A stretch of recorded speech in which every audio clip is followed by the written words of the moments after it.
They didn't just leave. They faded like smoke after a fire. Some walked away slowly. Others vanished overnight.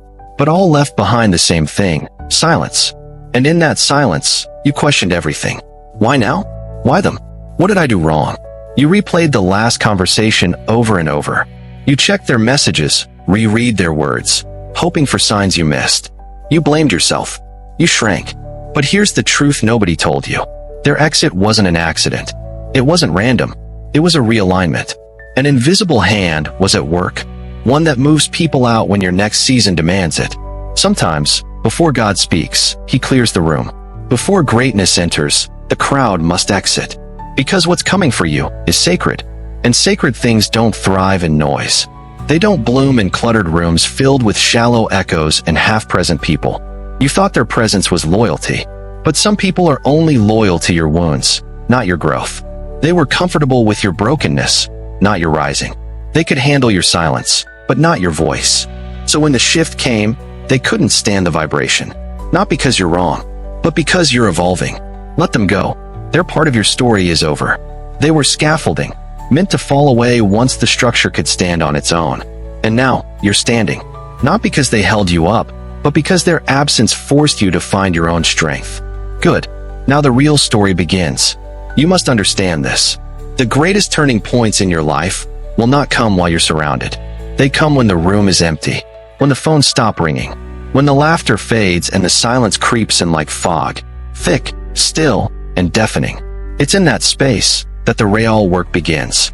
You see, when people leave, it's easy to believe something's wrong with you. But often, their absence is simply the universe handing you a mirror. Because here's the truth no one wants to admit. As long as they stayed, you avoided yourself. You hid in the validation. You drowned in distraction. You relied on their noise to silence your doubts. But when they walked, you were left face to face with the version of you that needed healing. And that's where greatness is born, not in applause, but in confrontation. Let me tell you something that will sound strange at first. Loneliness is a mentor. It's brutal, but it's pure. Because when it speaks, it doesn't flatter. It exposes. It reveals the parts of you were never brave enough to meet. The fears, the insecurities, the dreams you buried just to make others comfortable. And slowly, painfully, something begins to happen. You begin to rebuild. Not to be liked, not to be accepted, but to be whole. Now I want to tell you a story. Not of someone famous, not a name you'll find in books, but someone whose journey reflects yours. There was a woman, quiet, strong, overlooked. She spent years giving her light to people who only ever stayed when they needed warmth. When they were cold, they'd show up. When they were full, they'd disappear. She mistook this cycle for connection, thinking her worth was proven through sacrifice. And one by one, they drained her. Until one day, she woke up and there was no one left to pour into. No messages, no calls, no crisis to fix. She panicked because she had built her identity around being needed. And without that, she didn't know who she was. She thought she was empty, but she wasn't. She was free. And in that stillness, something sacred began to awaken. She remembered her own dreams. She rediscovered the sound of her own voice. And for the first time, she asked herself a question she'd never dared to ask. What if I lived for me? Not in selfishness, but in truth, in wholeness, in purpose. It took losing everyone to find the one she had abandoned all along, herself. Do you see it now? Their leaving wasn't the end. It was the beginning. You may not be that woman, but you know her. You felt her. And in some way, you are her. And that means the same light is waiting to rise in you. Here's something only time and pain can teach you. Not everyone who starts with you is meant to finish with you. And that's not betrayal. That's divine separation. You don't grow into your higher self in crowded rooms. You grow in exile. When Moses was exiled to the wilderness, it wasn't because he was forgotten. It was because he was being formed. The man who once lived in a palace had to be broken in the desert. Because palaces teach pride, but deserts teach dependence. And what about Joseph? Sold by his brothers, abandoned in a pit, left to rot in a prison. But all of it, every betrayal, every silent night, was positioning him. God was moving the pieces, stripping him of approval, until Joseph had nothing left to prove and everything left to become. That's what's happening to you. You're not being punished. You're being peeled. Layers are being removed. False identities. Shallow connections. Dead weight.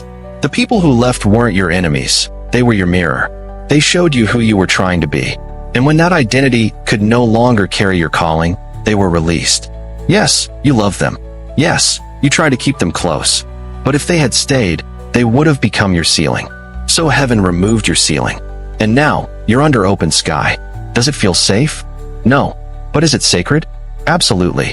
Because greatness doesn't grow under roofs. It grows in storms, in winds, in the quiet whisper of purpose that rises when every other voice goes silent. Let me ask you something. When was the last time you sat with yourself and didn't scroll, didn't distract, didn't call someone just to avoid hearing your own breath? Most people don't know themselves. They only know the version they perform. But now that the audience is gone, you have no choice but to meet the actor behind the role. And it's terrifying, because you thought abandonment would break you. But now it's forcing you to become real, to stop rehearsing the you they liked, and start becoming the you that was buried beneath their expectations. This is the holy part, the part no one sees, the part no one claps for, the part where you rise without anyone watching. Let me tell you something that religion often forgets, that success rarely preaches, and that ego can't stand to admit. Becoming who you're meant to be will cost you who you used to be, and that includes the people who were attached to that version. You can't carry everyone with you. Some people are not leaving you. They're leaving the version of you that can no longer carry their comfort. And it hurts. It hurts because you loved with sincerity. You served with clean hands. You stayed when they wouldn't have. And you gave more than they even saw. But now you're in the shedding season. And here's the twist. The shedding isn't just about them. It's about you. You're not just losing people. You're losing the crutches, the patterns, the people-pleasing, the addiction to being understood, the fear of being alone, the lie that you needed them to feel worthy. You're being stripped, yes, but only because you're being rebuilt. This is the holy contradiction of transformation. First you're broken, then you're honest, then you're empty, then you're open, then, finally, you're whole. But wholeness doesn't come through comfort. It comes through collapse. The kind of collapse that makes you question everything. The kind that breaks your pride. The kind that reveals where you placed your identity. In them, in roles, in applause, in being chosen. But now no one is choosing. And yet, somehow, you're still breathing. Still here. Still standing in the ruins of who you used to be. Watching the dust settle over a foundation more honest than anything you've ever built before. This, right here, is where the sacred begins. Not when people return. Not when you get closure. Not when you're finally seen. But when you realize, you don't need them to be whole. You were always whole. You just forgot. You forgot because you were praised for pieces. You forgot because the world taught you to survive through fragments. Be strong here, shrink there. Smile, even when you're drowning. But not anymore. The abandonment you feared is becoming the invitation you never asked for. The invitation to stop performing and start becoming. You see, what you thought was rejection was revelation. And now the mask has fallen. Now you don't need to explain your pain to be valid. You don't need to chase apologies to heal. You don't need to drag people back to prove you're lovable. You are learning what most never do. That the ones who left were necessary for the silence that birthed your truth. Let me ask you something no one dares to ask out loud. What if they were never supposed to stay? What if their presence in your life was not the blessing, but the lesson? You see, some people come into your life like anchors. They steady you for a season.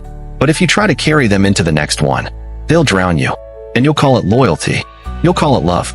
You'll say, but we've come so far. But your destiny doesn't care how long they've been with you. It only cares how far you're meant to go. And sometimes, in order to go further, you have to leave familiar hands behind. It doesn't make you cold. It makes you called. Because calling always costs something. And one of the first things it will cost is comfort. People don't talk about the loneliness of growth. They don't talk about how success starts in silence. They only show you the light, never the fire it took to produce it. But you're in the fire right now. And I need you to hear me. This fire is not here to burn you. It's here to form you. This is not your end. This is your forging. Everything that's falling apart is making room. Every unanswered message is an answered prayer in disguise. Every person who walked away cleared the space for something weightier, something real. You asked for strength, but didn't expect to be emptied. You asked for purpose, but didn't think it would come through pain. You asked for clarity, but didn't know confusion would come first. But this is how becoming works. The cocoon must close. The skin must shed. The seed must crack open beneath the soil before it ever touches the sky. And that's where you are. Beneath the soil. Invisible. Buried, not forgotten. In silence, not punishment. In isolation, not rejection. Let me pause here to tell you something sacred. The silence you're in is the same silence every giant passed through. David had it. Alone with sheep, long before the crown. No applause. No validation. Just the sound of breath and battle. Ruth had it. Picking up scraps in a foreign land, with no idea that destiny was watching. Even Christ had it. In the garden, alone. Even his closest friends couldn't stay awake. And yet, he continued. So what makes you think your path should be free of isolation? Why do you think abandonment means failure? Every soul that's ever risen from the dust had to first feel the weight of emptiness. The ache of walking without support. The pain of not being chosen. The sting of becoming unrecognizable to people who once swore they'd never leave. But that's the price of becoming. And you're paying it now, with every tear, every unanswered prayer, every night you've sat in silence wondering what went wrong. Nothing went wrong. Everything went right, because they left. Now listen closely. This part matters. Because one day, not far from now, you'll wake up, and you won't feel hollow anymore. Not healed, not perfect, but present. You'll walk past the old wounds, and they won't speak as loud. You'll remember their names, but you won't flinch. You'll think about the days they left. And instead of pain, you'll feel peace. And that peace? It won't come from revenge. It won't come from closure. It won't come from proving them wrong. It'll come from this sacred realization. You didn't need them to find yourself. And when you find yourself, you find your voice. And not the one they liked. Not the polite, agreeable, watered-down version you used to play. No, this one is ancient. This one is forged. This one is laced with fire, faith, and stillness. The voice of someone who's walked through abandonment, sat in the dark, tasted their own loneliness, and came out with gold in their chest. You'll speak, and people will listen. Not because you're loud, but because your silence gave birth to substance. They won't know what changed, but you will, because what they called the end was just the beginning. What they thought would break you became the making of you. You didn't lose them. You lost the weight. You didn't fall apart. You fell into place. And now, you don't chase. You don't beg. You don't shrink to fit their comfort. You rise. Quietly. Fully. Completely. So to the one listening now, to the soul on the other end of this screen, still aching from who left, still questioning what you did wrong, still grieving what you thought would last forever, let me say it again. They didn't abandon you. They exited the story God was writing. Because their chapter was over. The pain? It's real. But the purpose? It's greater. And one day, when your voice returns, when your light is full again, when your roots are deep and your fruit undeniable, you'll look back, not in bitterness, but in awe, and you'll whisper, "Thank you for leaving." Because in their absence, you remembered your assignment. In their silence, you found your sound. In their walking away, you finally came home. To yourself.